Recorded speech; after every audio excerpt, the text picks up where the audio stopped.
Hello everyone, welcome to the channel TutorBox. In today's class we are going to discuss about the oogenesis.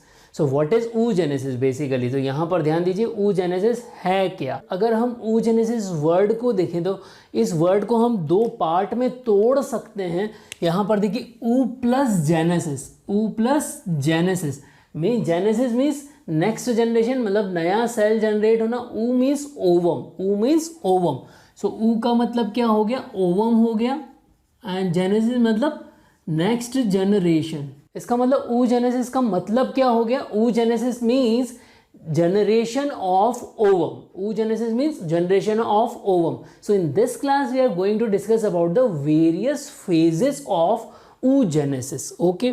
So यहाँ पर देखिए oogenesis में start कब होता है. सबसे पहले हम लोगों के माइंड में यही क्वेश्चन आता है कि when oogenesis start in female body.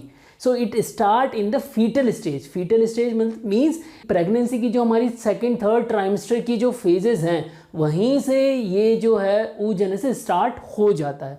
Now understand what are the various phases of oogenesis. They are 3 phases. इसकी 3 फेजेस हैं. कौन कौन सी? पहली फेज है मल्टीप्लिकेशन फेज, सेकेंड फेज है ग्रोथ फेज, थर्ड फेज है maturation phase. I repeat, multiplication phase, growth phase and maturation phase. So one by one we will discuss each and every phase. So यहाँ पर सबसे पहली जो हमारी phase है वो कौन सी फेज है? Multiplication phase. So multiplication phase में होता क्या है बेसिकली? तो यहाँ देखिए ये हमारे पास में प्रिमिटिव जर्म सेल है. This is what? A primitive germ cell and this primitive germ cell is present in yolk sac. ये किस में प्रेजेंट होती है? yolk sac में प्रेजेंट होती है. and this whole structure is our ovary. ये किसकी स्ट्रक्चर है? ओवेरी की स्ट्रक्चर है. तो ये yolk sac से कहाँ मूव कर जाएगी? This will move in ovary. ये ओवेरी में मूव कर जाएगी. क्लियर ना? ओवेरी में ये फर्दर क्या करेंगे? ये हमारे पास में प्रिमिटिव जर्म सेल्स आ गई. Now it is differentiate into the oogoneum. ये किसमें? oogoneum में क्या हो जाएगी? It differentiate into oogoneum. सो यहाँ पर क्या हो गई? ये डिफरेंशिएट इन oogoneum. सो ये हमारे पास में क्या बन गया? oogonia बन गया. ये oogonia क्या है? डिप्लॉइड है. Means it is in 2n stage. It is in 2n stage. Okay ना? ये oogonia क्या करता है? यहाँ पर काफ़ी सारे डिवीज़न करता है. ये oogonia क्या करता है? It doing multiple division. तो ये मल्टीपल डिवीज़न करता है. तो ये डिवीज़न कौन से होते हैं? These are mitotic division. These are mitotic divisions. Okay. So ये oogonia क्या कर रहा है? यहाँ पर माइटोटिक डिवीज़न कर रहा है. माइटोटिक डिवीज़न हो रहे हैं. तो माइटोटिक डिवीज़न होने से क्या बन रहे हैं? They are so many oogonia. यहाँ पर काफ़ी सारे oogoneum बन रहे हैं. सो ये काफ़ी सारे oogoneum बन गए. So there is increase in the number of oogoneum germ cell. यहाँ पर क्या हो गया? oogoneum germ cell का नंबर बढ़ गया. तो अब यहाँ पर काफ़ी सारे हमारे पास में oogoneum हो गई. ये ही oogoneum फर्दर क्या कर रही हैं? काफ़ी सारी हो जाती है. तो इन oogoneum में से कुछ oogonia तो क्या हो जाती हैं? डिस्ट्रॉय हो जाती है. ये कुछ oogonia तो फेटल स्टेज में ही क्या हो जाएंगी? डीजेनरेट हो जाएंगी by atresia, by the method of atresia. और कुछ हमारे पास में बच जाएगी फीटल स्टेज में. अब यहाँ पर क्या होता है? यही oogoneum सेल माइटोटिक डिवीजन करती रहती हैं. ओके, डेवलपमेंट करती रहती हैं और काफ़ी सारी मल्टीपल इन 1000 ऑफ oogonia बन जाती है. तो ये 1000 ऑफ oogonia जो बनती हैं इनको हम क्या बोलते हैं? These are known as a mother egg cell. These are known as a mother egg cell. Okay. And ये oogonia कैसे अरेंज रहती है? ये oogonia जो है एक ट्यूब लाइक स्ट्रक्चर की तरह अरेंज रहती है. यहाँ पर देखिए ये ट्यूब लाइक स्ट्रक्चर हो गई.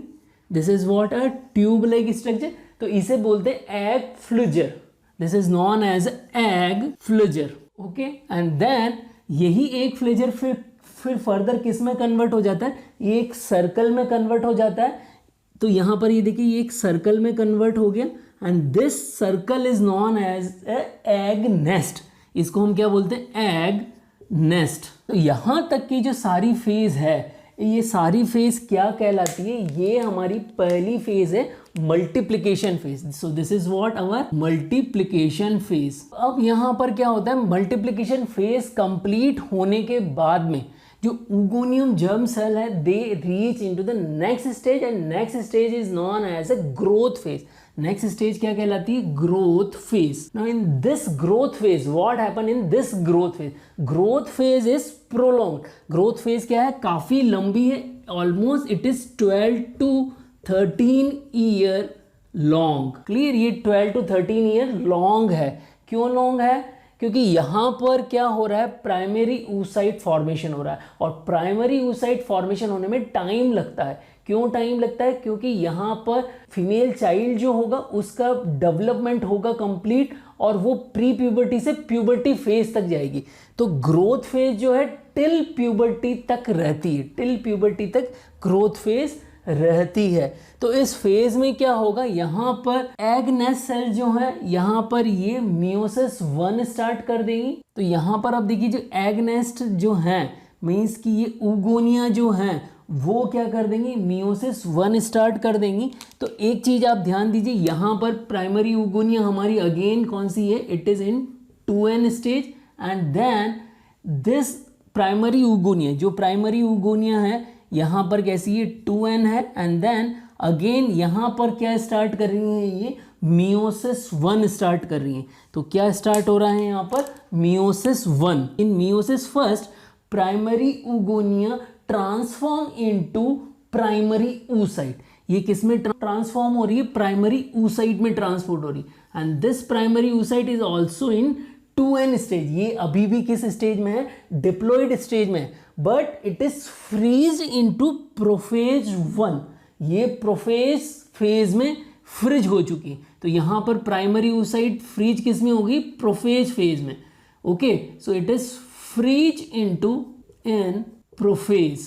अब इस प्रोफेज फेज में ग्रोथ फेज, जो ग्रोथ फेज हमारा चल रहा है 12 to 13 ईयर लोग, तो यहाँ पर ये क्या बन गई, ये this is our what, primary oocyte। This is what our primary oocyte, and this primary oocyte के चारों तरफ क्या बन जाएगी, एक सिंगल लेयर फॉलिकुलर सेल बन जाएगी। ये सिंगल लेयर फॉलिकुलर सेल से ये पूरी स्ट्रक्चर क्या कहलाएगी, primordial follicle. It is known as a primordial follicle. So this is the completion of growth phase. तो ग्रोथ फेज में क्या हो रहा है, oogonia से हम किस फेज में आ रहे हैं, प्राइमरी oocyte बन रही है जो कि प्रोफेज 1 में फ्रीज हो चुकी हैं, और ये क्या बना रही हैं, they are making primordial follicle. ये क्या बना रही है, प्राइमोर्डियल फॉलिकल। ना अब जब फीमेल चाइल्ड जो है अब 12 to 13 ईयर बड़ा जब हो जाएगा तो उसकी प्यूबर्टी वाली फेज आ जाएगी। तो जब वो प्यूबर्टी में एंटर करेगा, जब वो किस में एंटर करेगा, प्यूबर्टी में एंटर करेगा, उस दौरान क्या होगा, यहाँ पर जो प्राइमरी oocyte हैं वो फर्दर क्या करेंगी, मैच्योरेशन फेज में एंटर कर जाएंगी। ये प्राइमरी oocyte किस में एंटर कर जाएंगी, मैच्योरेशन फेज में एंटर कर जाएंगी। सो जब ये मैच्योरेशन फेज में एंटर करेंगी तो उस कंडीशन में क्या होगा, प्राइमरी oocyte जो हैं फर्दर क्या बनाएंगी, they are making primary follicle, secondary follicle and mature Graafian follicle. देखिए यहाँ पर ये कैसे बन रहे हैं, यहाँ पर ये प्राइमोर्डियल फॉलिकल से अब हम कौन सी फेज में पहुंच गए, ग्रोथ फेज में। Now in this growth phase there is a release of hormone. यहाँ पर किसका रिलीज हो रहा है, हार्मोन का रिलीज हो रहा है। लाइक यहाँ पर आपके पास में क्या आ रहा है, FSH आ रहा है। तो FSH के आने से प्राइमोर्डियल फॉलिकल किस में कन्वर्ट होंगे, प्राइमरी फॉलिकल में कन्वर्ट होंगे। And then they convert in the presence of FSH and LH, they convert into secondary follicle, and finally it convert into Graafian follicle. Clear, तो ये ग्राफियन फॉलिकल बन चुका है।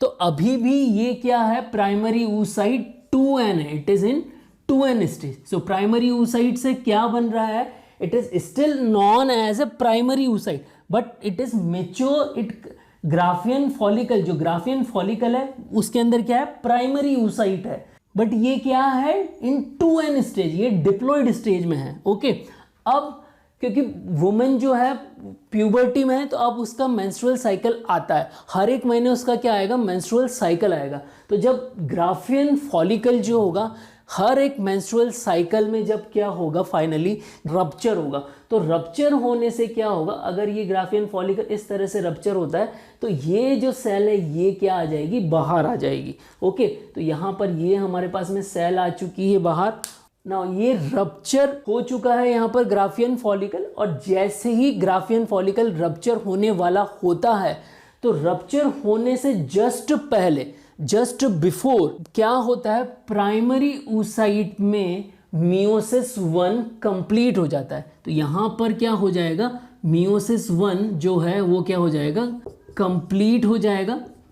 अब मियोसिस 1 कंप्लीट हो जाएगा तो प्राइमरी oocyte में डिवीजन हो जाएगा।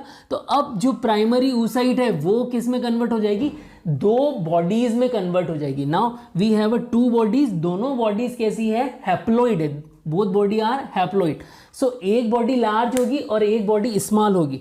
जो लार्जर बॉडी होगी उसे हम बोलेंगे secondary oocyte and this another body is known as a first polar body. Clear? So यहाँ पर ये अनइक्वल डिवीजन हुआ है। फर्स्ट पोलर जो बॉडी जो है वो उसमें न्यूक्लियर मैटर का कम पार्ट गया है और सेकेंडरी oocyte में न्यूक्लियर मैटर का ज़्यादा पार्ट गया है, बट यहाँ पर ये हैप्लॉइड हो चुकी है। नाउ अब यहाँ पर ही क्या हो रहा है, प्राइमरी oocyte जब यहाँ पर रप्चर हो रहा है तो रप्चर होने पर, ये रप्चर कब होता है, जबकि क्या होता है, LH सर्ज होता है। क्या होता है, LH सर्ज होता है। क्लियर? LH हार्मोन का सर्ज होने पर रप्चर होता है और उसी टाइम पर ये मियोसिस 1 कंप्लीट होता है और सेकेंडरी oocyte हमारे को मिलती है। सेकेंडरी oocyte अब ये मियोसिस सेकेंड में एंटर कर गई है, it enter into meiosis second, but ये किस में फ्रीज हो चुकी है, मियोसिस सेकेंड के मेटाफेज स्टेज में फ्रीज हो चुकी है। ये मेटाफेज स्टेज में फ्रीज हो चुकी है, तो ये हमारी सेकेंडरी oocyte जो है ये मेटाफेज स्टेज में कैसी है, फ्रीज है। क्लियर? फर्स्ट पोलर बॉडी का क्या हो सकता है, देयर इज अ पॉसिबिलिटी कि इसमें फर्दर मियोसिस सेकेंड कंप्लीट हो भी सकता है और नहीं भी हो सकता है। सो बोथ पॉसिबिलिटी, दोनों ही पॉसिबिलिटी मे बी अकर और मे नॉट अकर। ओके, सो अगर मियोसिस सेकेंड होता है तो अगेन एन और एन 2 पोलर बॉडी इसमें बनेगी, और अगर नहीं होता है तो ये फर्स्ट पोलर बॉडी ही हमारे पास रहेगी। देन अब देखिए यहाँ पर जो है ये हमारे पास में सेकेंडरी oocyte आ चुका है। This is what our secondary oocyte। Now this secondary oocyte will move into pelvic cavity. ये कहाँ पर आ जाएगा, it reach into pelvic cavity, और पेल्विक कैविटी से सेकेंडरी oocyte किस में आ जाएगा, फैलोपियन ट्यूब में आ जाएगा। So just look at here, this is our fallopian tube. तो यहाँ पर ये हमारे पास में आ चुका है, तो ये फैलोपियन ट्यूब हमारे पास में हो गई। तो फैलोपियन ट्यूब में अब ये हमारे पास में सेकेंडरी oocyte आ चुका है। नाउ अगर फैलोपियन ट्यूब में अगर हमारे पास में स्पर्म अवेलेबल है, अगर क्या अवेलेबल है, स्पर्म अवेलेबल है, तो ये हमारे पास में क्या हो गया, सेकेंडरी oocyte हो गया। Now this is our secondary oocyte। अब सेकेंडरी oocyte में अगर हमारे पास में क्या अवेलेबल है, स्पर्म अवेलेबल है, तो ये स्पर्म जो है वो यहाँ पहुँच चुका है। Okay, now this is the sperm, ये स्पर्म यहाँ पर पहुँच चुका है। अब ये स्पर्म इसको सेकेंडरी oocyte को क्या करेगा, पेनिट्रेट करेगा। तो जब ये इसको पेनिट्रेट करने वाला होता है सेकेंडरी oocyte को, तो जैसे ही ये पेनिट्रेट करता है उससे जस्ट पहले पेनिट्रेशन की स्टेज में, जबकि स्पर्म भी कैसा है, एन है, हैप्लॉइड है, स्पर्म भी हैप्लॉइड है और सेकेंडरी oocyte भी क्या है, हैप्लॉइड है।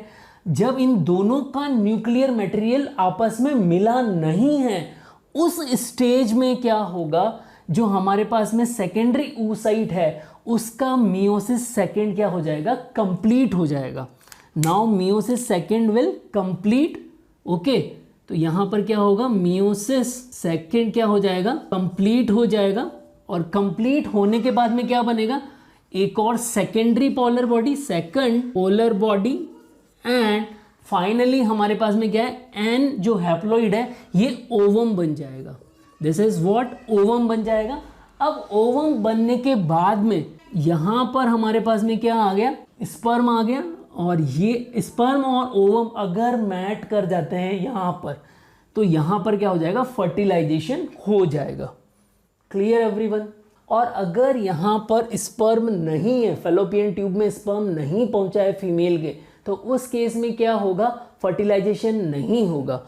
और अगर यहाँ पर फर्टिलाइजेशन हो जाता है तो फर्दर हमारे पास में क्या होगा, ओवम और स्पर्म दोनों मिल चुके हैं। Now both will turn into zygote. ये क्या बना लेंगे, जाइगोट बना लेंगे। They are making what, zygote.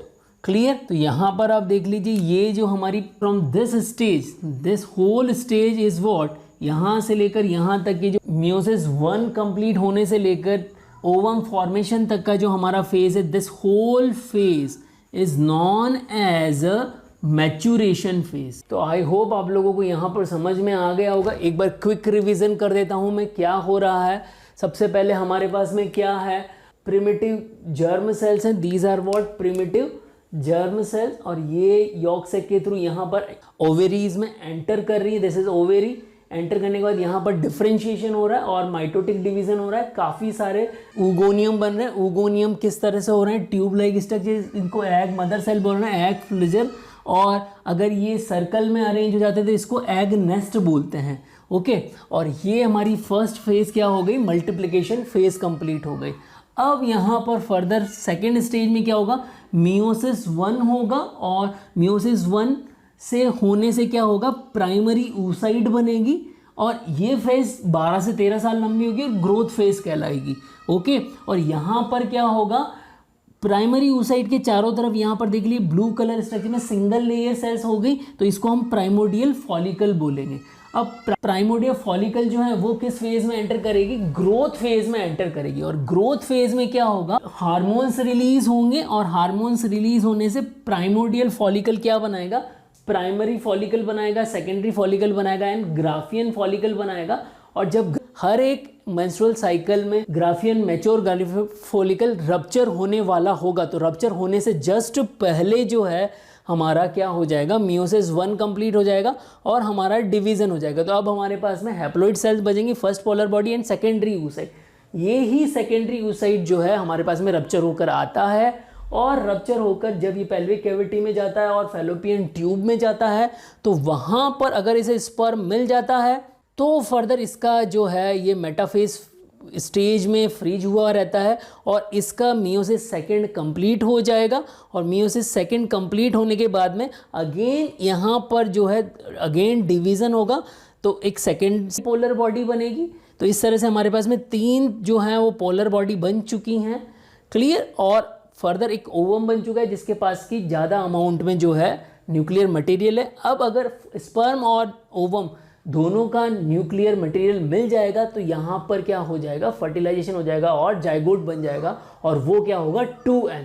Clear everyone. तो I hope you people are able to understand oogenesis। यहाँ पर oogenesis पे यूनिवर्सिटी एग्जामिनेशन में हमेशा क्वेश्चन आता ही आता है। आप ये सोच लीजिए कि 1 साल छोड़कर 1 साल जो है oogenesis पे क्वेश्चन आता है, 1 साल स्पर्मेटोजेनेसिस पे आता है और 1 साल oogenesis पे आता है।